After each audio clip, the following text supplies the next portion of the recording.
नमस्कार प्यारे साथियों, मैं सुनील आपका हार्दिक स्वागत करता हूं आपके अपने परिवार सुनामी क्लासेस में। हमने पिछली क्लास में हिंदी वर्णमाला का पार्ट 2 डिस्कस किया था। आज हमारा हिंदी वर्णमाला का पार्ट 3 है। पार्ट 3 देखेंगे आज हम। पार्ट 2 में हमने क्या क्या डिस्कस किया था। पार्ट 2 में हमने स्वर डिस्कस किए थे कि स्वर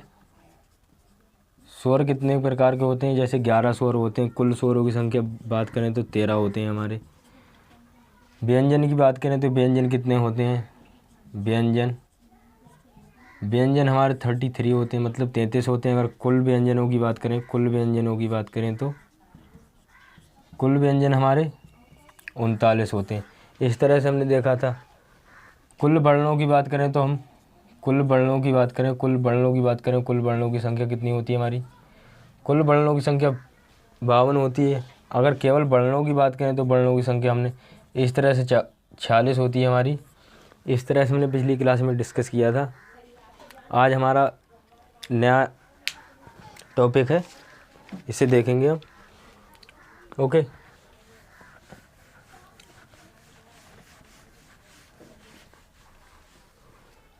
मैं आपके लिए बता दूं कि चैनल पर नए हैं तो चैनल के लिए सब्सक्राइब करें और अब बेल आइकन को भी प्रेस कर लें। ओके, चलते हैं हम क्लास की ओर। एक चीज़ हमेशा ध्यान रखना दोस्त, अगर कहीं भी किसी मोड़ पे हो ना तो वो काम करते रहना। कभी सोचना मत कि ये काम बुरा है, ये काम छोटा है, ये काम बड़ा है, ये काम जैसे। ठीक है, अब टॉपिक की ओर चलते हैं हम। मात्रा के आधार पर देखेंगे हम किस तरह के होते हैं। मात्रा के आधार पर हमारे एक मात्रिक होते हैं, फिर द्विमात्रिक होते हैं, वर्णों की संख्या मात्रा के आधार पर। ओके, मात्रा के आधार पर। इसकी परिभाषा की बात करें तो परिभाषा एक मात्रिक बाद में बताऊंगा मैं आपके लिए। इसकी पहले परिभाषा की बात करते हैं। इसकी परिभाषा होती है यहाँ से डायरेक्ट क्वेश्चन बनते हैं, ध्यान से देखना प्रिय साथी। परिभाषा की बात करें तो वर्णों के उच्चारण में लगने वाले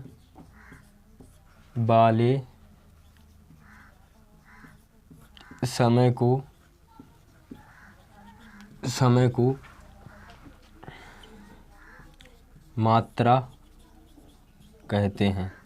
मात्रा कहते हैं। ओके, वर्णों के उच्चारण में लगने वाले समय को मात्रा कहते हैं। इसे हमने कितने भागों में बांटा है। इसे हमने 3 भागों में बांटा है। 3 भाग हमारे कौन कौन से हैं, आइए देखते हैं। पहला भाग है हमारा एक मात्रिक। दूसरा है हमारा द्विमात्रिक। तीसरा है हमारा त्रिमात्रिक। ओके, इसमें देखेंगे कि हमारे एक मात्रिक क्या होते हैं या दो मात्रिक क्या होते हैं। एक चीज़ मैं आपके लिए बता दूं कि जो एक मात्रिक होता है, इसे मैंने स्वर व्यंजन में जैसे बताए थे कि लघु स्वर क्या होते हैं, दीर्घ स्वर क्या होते हैं, और इसी तरह से इसमें है लघु। इसे एक मात्रिक के लिए क्या कहते हैं हम, लघु। द्विमात्रिक के लिए क्या कहते हैं हम, दीर्घ कहते हैं। तीन मात्रिक के लिए हम क्या कहते हैं, प्लुप्त। और मैं बता दूं कि ये सब स्वरों की बात हो रही। प्लुप्त स्वर, दीर्घ स्वर, लघु स्वर। ओके, हम चलते हैं टॉपिक की ओर। अब कौन कौन से होते हैं, लघु स्वर कौन से होते हैं, प्लुप्त स्वर कौन से होते हैं और दीर्घ स्वर कौन से होते हैं। लघु स्वर की बात करें तो लघु माने मैंने कल क्या बताया था, लघु का विलोम क्या होता है, गुरु। तो लघु का मतलब होता है छोटा। तो छोटे वाले अक्षर हमारे लिए लेने हैं, जैसे हमारा आ हो गया, ई हो गई, ऊ हो गया और रेड़ हो गया। ओके, रेड़ हो गया। ओके। दीर्घ की बात करें तो दीर्घ में हमारे क्या होते हैं, दीर्घ में मैंने बताया थी कि बड़े वाले होते हैं, जो बड़े होते हैं वह आते हैं दीर्घ में। तो दीर्घ में बड़े वाले कौन से होंगे, दीर्घ में बड़े वाले होंगे बड़ा आ, बड़ी ई, बड़ा ऊ, और ए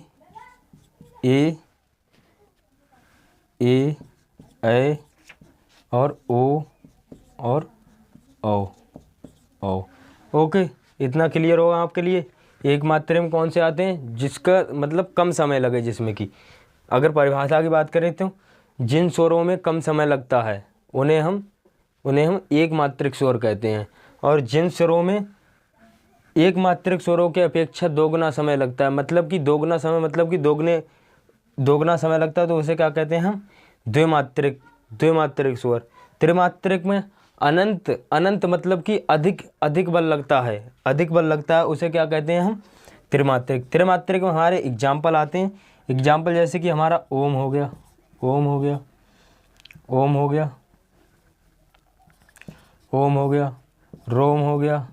हो गया, ये सब हमारे सब त्रिमात्रिक के उदाहरण हैं।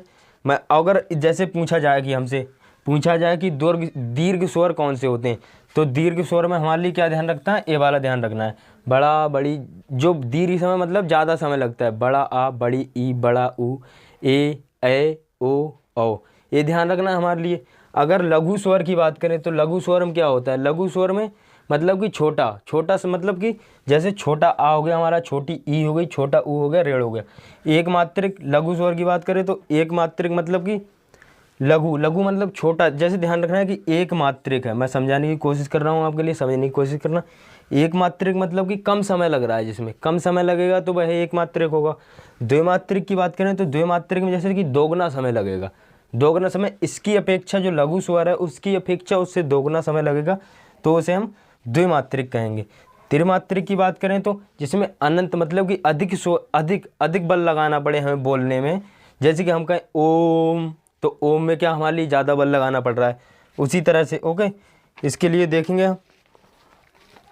अब स्वरों की बात करेंगे। ओके, इतना नोट कर लेना आप, यहाँ से डायरेक्ट क्वेश्चन बनते हैं मेरे भाई, मेरे साथी।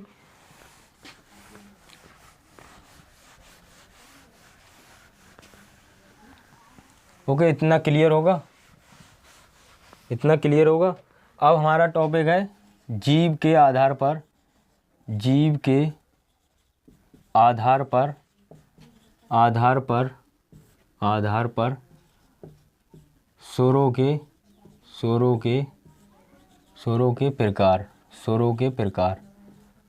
के प्रकार। साथ ही देखेंगे हम स्वरों के प्रकार। यहाँ पर हमने कितने पार्टों में से डिवाइड किया है, 3 पार्ट होते हैं इसके, 3 पार्ट होते हैं।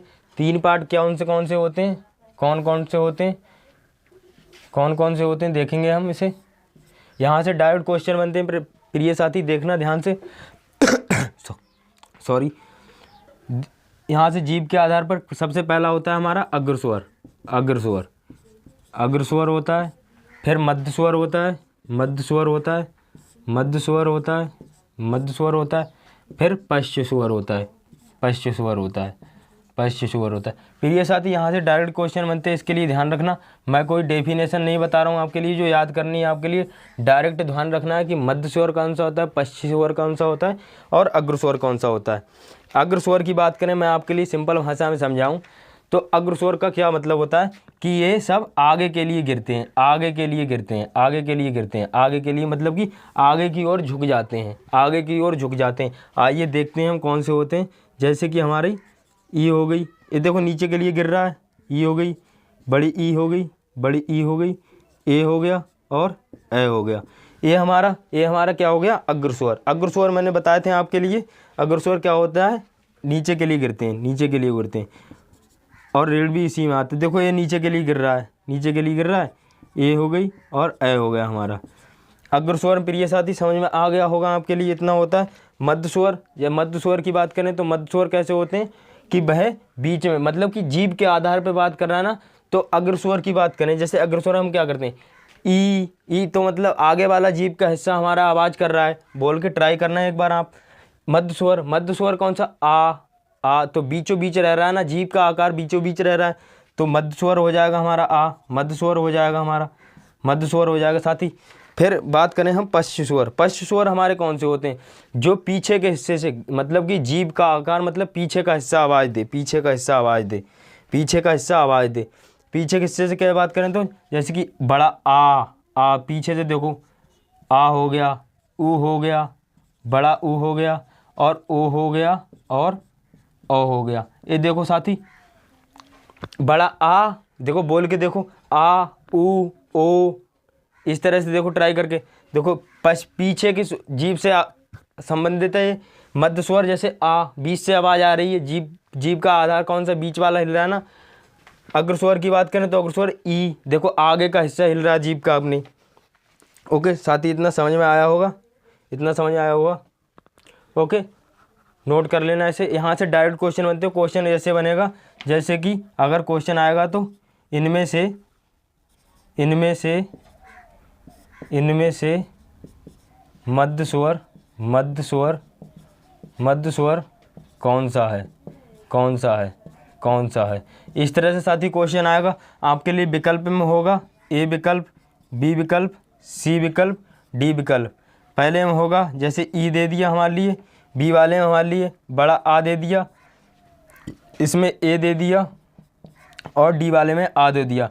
मध्य स्वर मैंने क्या बताया था आपके लिए, बीच से आवाज़ आएगी। जैसे कि आ मतलब जैसे छोटा आ होता है तो इसकी बीच से आवाज़ आएगी, जीभ के आधार पे बात कर रहा है। ओके साथी, अगले चलेंगे हम।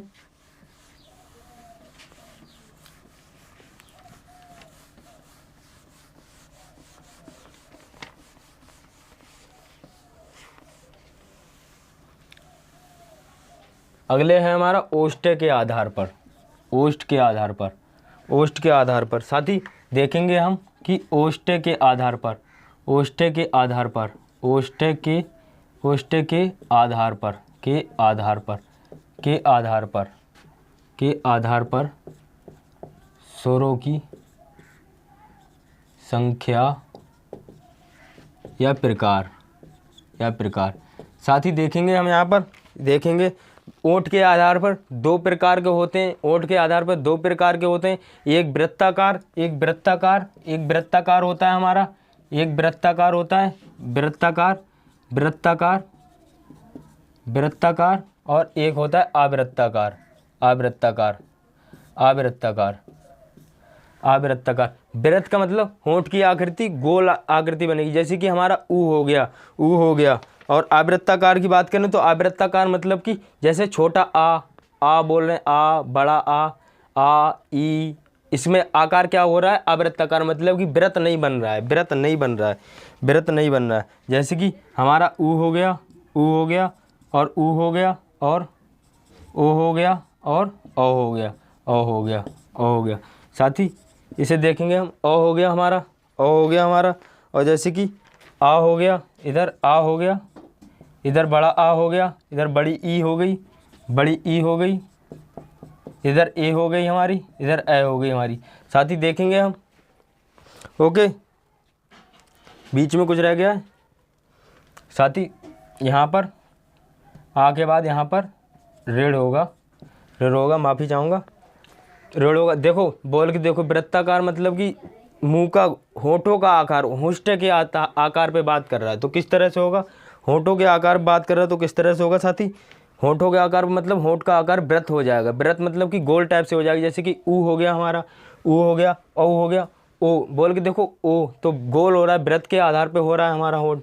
ओ हो गया, इसमें देखो साथी, इसमें आ, बड़ा आ की बात कर रहा है, आ ई ओ ई ए ऋण, इसमें कई गोल आकृति बन रही। स्वरों की बात कर रहा है, स्वरों की बात कर रहा है साथी। स्वर कितने होते हैं, 11, 11 हो चुके हैं, 2 2 4 2 6 2 8 2 10 11 वैसे बताए थे मैंने। ओके साथी, चलते हैं हम नेक्स्ट की ओर, नेक्स्ट की ओर चलेंगे अब हम साथी, देखेंगे अब हम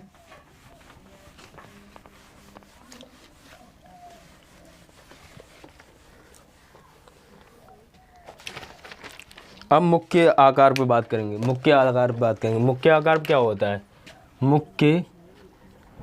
मुख्य आधार पर, आधार पर, आधार पर, आधार पर स्वरों के प्रकार, स्वरों के प्रकार, स्वरों के प्रकार, प्रकार।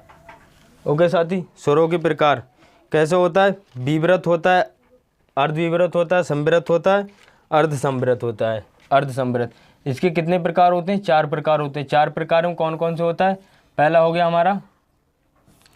गया हमारा, दूसरा और तीसरा और चौथा। साथी कौन सा होता है?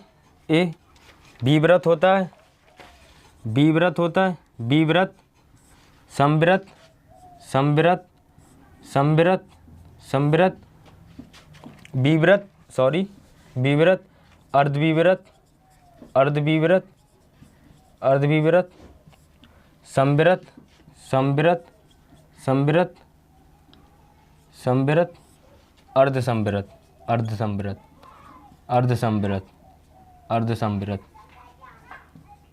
अर्धसंवृत, अर्धसंवृत, अर्धसंवृत। ओके, देखो विवृत में मैं बताऊं, विवृत में क्या होता है?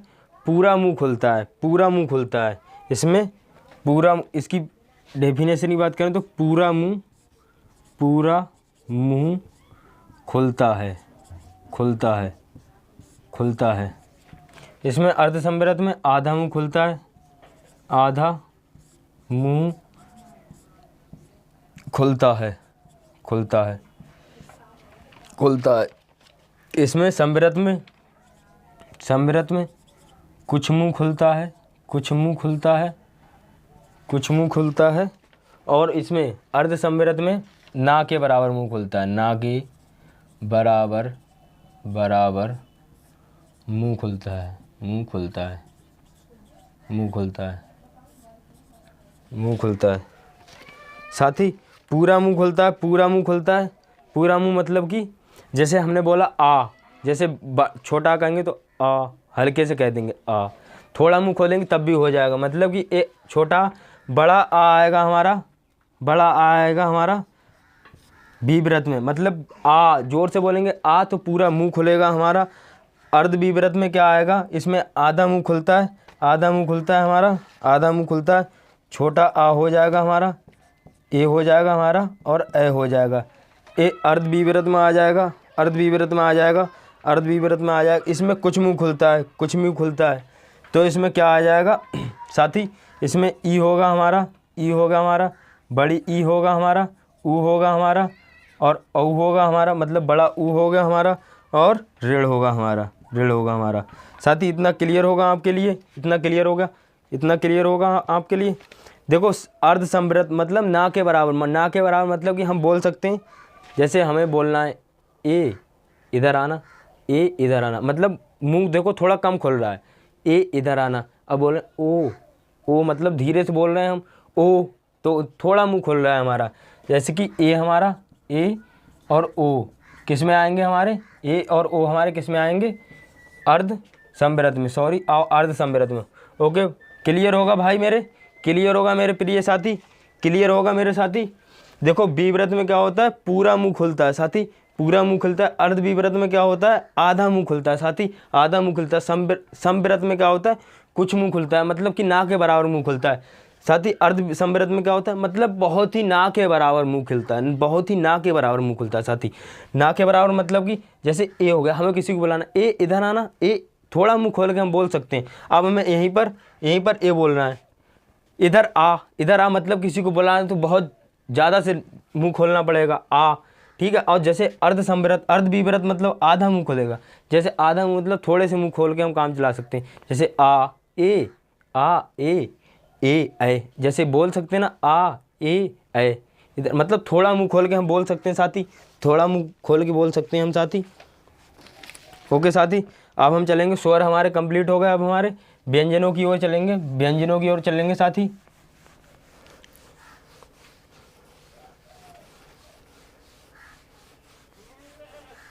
साथी व्यंजनों की ओर चलेंगे साथी, व्यंजनों की ओर चलेंगे।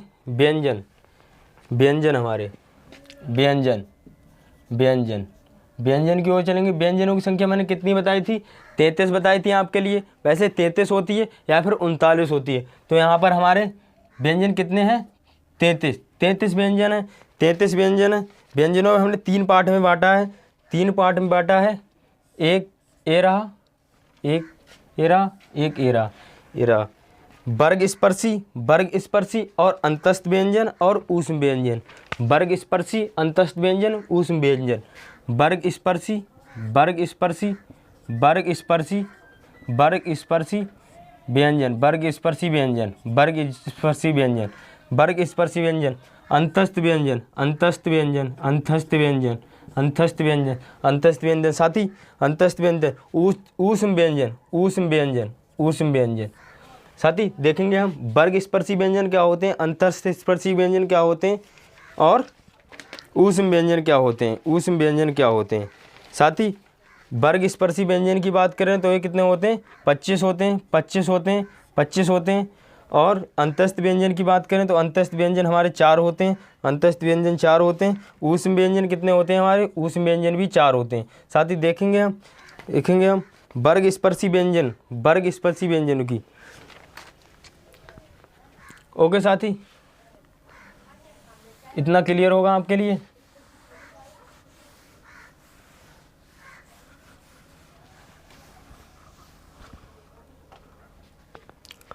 वर्ग स्पर्शी व्यंजन, वर्ग स्पर्शी, स्पर्शी, स्पर्शी व्यंजन, व्यंजन, व्यंजन। इसमें वर्ग कितने होते हैं, वर्ग कितने होते हैं, वर्ग साथी, वर्ग साथी 5 होते हैं, वर्ग 5 होते हैं। और वर्ण कितने होते हैं, वर्ण कितने होते हैं, वर्ण कितने होते हैं, 25 होते हैं। साथी वर्ण कितने होते हैं, 25 होते हैं। साथी वर्ण 25 होते हैं। इसकी देखो किस तरह से होते हैं, का, चा, टा, ता, पा, का, चा, टा, ता, पा, का, चा, टा, ता, पा। साथी इस तरह से होते हैं।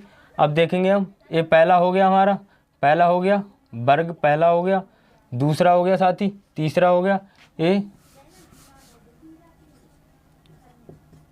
वर्ण कितने होते हैं हमारे, 25। ये चौथा हो गया साथी, ये 5वां हो गया, 5वां हो गया, 5वां हो गया साथी। ओके 5वां हो गया। अब बात करेंगे हम क्या क्या होते हैं। पहला हो गया हमारा, ये वर्ग की बात कर रहे हैं हम साथी, वर्ग की बात कर रहे हैं। जैसे कि का वर्ग हो गया हमारा, का वर्ग हो गया, चा वर्ग हो गया, चा वर्ग हो गया, टा वर्ग हो गया, टा वर्ग हो गया, ता वर्ग हो गया, ता वर्ग हो गया साथी, पा वर्ग हो गया, पा वर्ग हो गया, पा वर्ग हो गया, पा वर्ग हो गया।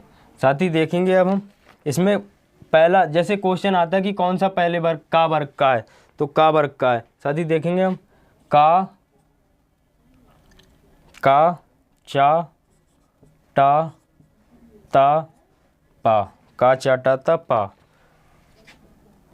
खा, छा, खा, छा, खा, छा, खचड़ धप, खचड़ धप। ये धा है हमारा, ये फा है, फा है, फा है।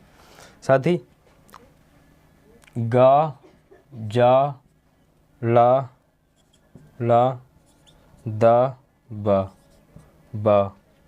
और घा, झा, डा और था, भा, भा। अड़ा, अड़ा, वा, वा, ला, ना और मा, मा, मा।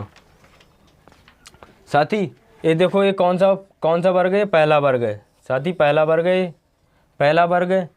ये दूसरा वर्ग है, ये तीसरा वर्ग है, ये चौथा वर्ग है, ये 5वां वर्ग है साथी, ये 5वां वर्ग है।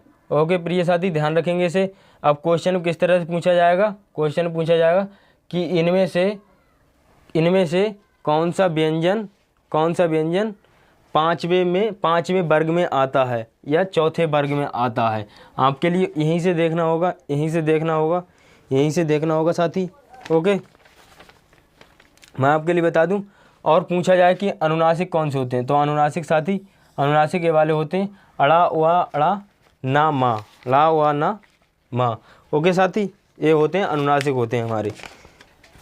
इसे इतने को नोट करेंगे हम। ये कौन से होते हैं, ये अनुनासिक होते हैं, अनुनासिक होते हैं साथी, अनुनासिक होते हैं हमारे। अब बात साथी इतना नोट करेंगे हम, इतना देखो, एक वर्ण समर के टेबल बना लेना इसकी, जो जिसके सामने है इसी के सामने लिखना, ये पहला, दूसरा, तीसरा, चौथा और पाँचवा। साथ ही इसे ध्यान से नोट करना। ये अनुनासिक होते हैं, आप पूछ लिया है अनुनासिक व्यंजन कौन सा है, तो इन्हीं में से एक विकल्प होगा रखा हुआ और आपको दिया जाएगा। ओके साथी, अगले चलेंगे हम घोषत्व की ओर, मतलब घोष वर्ण कौन से होते हैं, घोष, अघोष, सघोष। साथी इधर की ओर चलेंगे हम।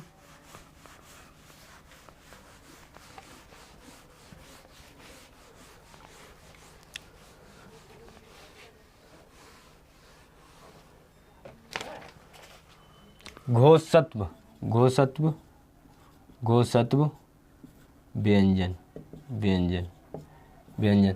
साथी मैं आपके लिए बताऊं, इसका हम विच्छेद करें, हम विच्छेद करें तो क्या होगा हमारा, घोष, घोष प्लस तव, घोष प्लस तव।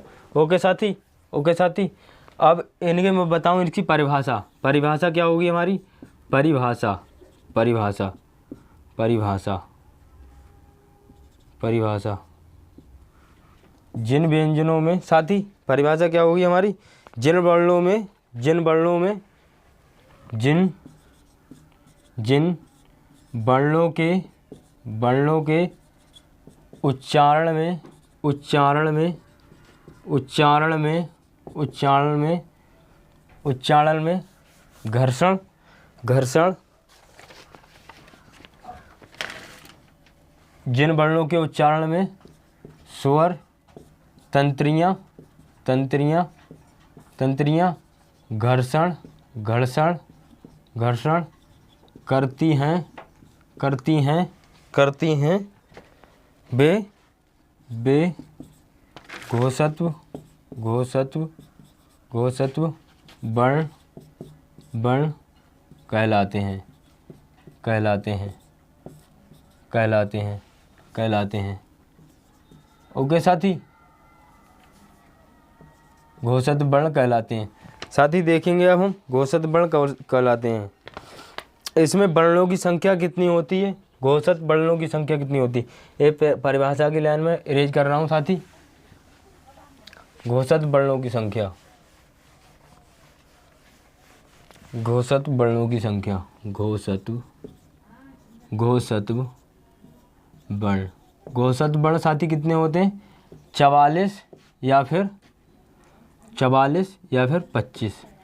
ये 25 घोषण वर्ण कौन से होते हैं साथी, ये दो टाइप से बटे हुए हैं, एक सघोष, एक सघोष, सघोष, सघोष और एक अघोष, अघोष, अघोष, अघोष, अघोष और सघोष, अघोष और सघोष।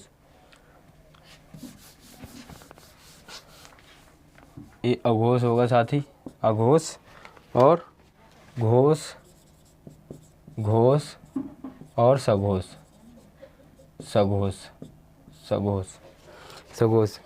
सघोषों की बात करें तो सघोष कितने होते हैं हमारे, 31, 31, 31, 31 या तो 15, या तो 15 साथी, या तो 15 या तो 31।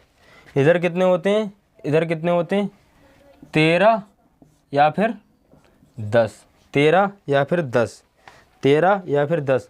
वर्णों की बात करें, इसमें वर्ग, कौन से वर्ग के अक्षर आते हैं, कौन से वर्ग के अक्षर आते हैं, पहला और दूसरे वर्ग के इसी में आते हैं, पहला और दूसरे वर्ग के, और प्लस तीनों सा, तीनों सा साथी इसी में आते हैं, सा, सा और सा, ये तीनों मिला के तभी हो रहे हैं +3। और ये क्या है हमारे, 13 या फिर 13 या फिर 10। 13 तब हो रहा है हमारे जब हमें सा और तीनों सा ले रहे हैं, तीनों सा ले रहे हैं, मतलब कि तीनों सा ले रहे हैं, तब हमारे कितने हो रहे हैं, 13। और इसमें कितने होते हैं, 31 या फिर 25, 31 31 या फिर 15। 31 या फिर 15 कौन से होते हैं, दूसरा, तीसरा, चौथा और पाँचवा, चौथा और पाँचवा। और कौन से होते हैं, या, रा, ला, बा हा, यारा लावा हा, यारा लावा हा, यारा लावा हा। साथी देखेंगे अब हम कितने हो गए हमारे ये 15 ए रहे, 15 ए रहे हमारे, 15 ए रहे और 5 ए हो गए, 5 ए हो गए हमारे, 20 हो गए। ए भी इसी में काउंट होंगे, इसी में काउंट होंगे। 15 ए रहे हमारे और स्वर कितने होते हैं हमारे, स्वर कितने होते हैं हमारे 11, 11 स्वर होते हैं, 11 स्वर होते हैं। कितने हो गए हमारे 21 हो गए हमारे, 21 हो गए। ओके साथी 21 हो गए। घोष और अघोष ध्यान रखेंगे इसे। 21 हो गए।